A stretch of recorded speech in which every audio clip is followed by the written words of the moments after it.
Naalala ko, nung pumasok ko sa opisina ni Zach, nalagyan mo ng eye drops yung water bottle niya.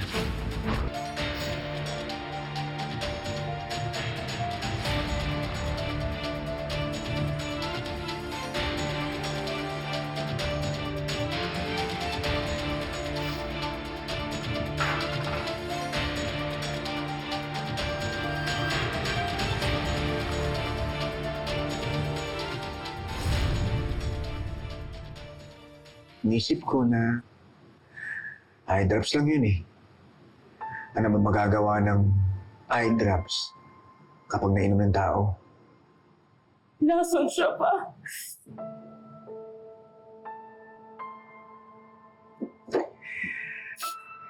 Naisip ko na lang nung lumabas yung findings. Na yun pala yung dahilan sa pagkamatay ni Zach. Naalala ko yung ginawa mo.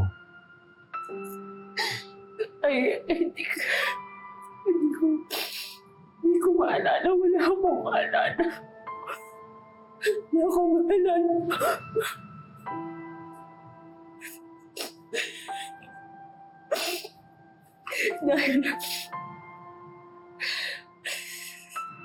Dahil siguro sa trauma. Hindi ko talaga maalala. I don't remember anything. Pero bakit niyo ako pinagtatakpan? Bakit ikaw yung una kasalanan ko? Tinatanong mo ba yun? Ang isang ama, ang isang magulang, gagawin ang lahat para sa kanyang anak. Anak, mas pipiliin ko makulong kesa ikaw.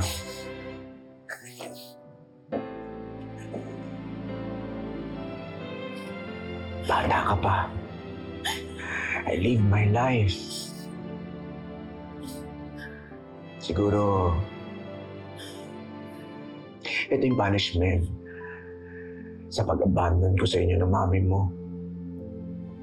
Kaya mo, ito maging kabayaran ko sa pagkukulang ko sa iyo. Mahal na mahal kita, anak. Basta, ipangako mo sa akin na susunod na magmamahal ka ulit.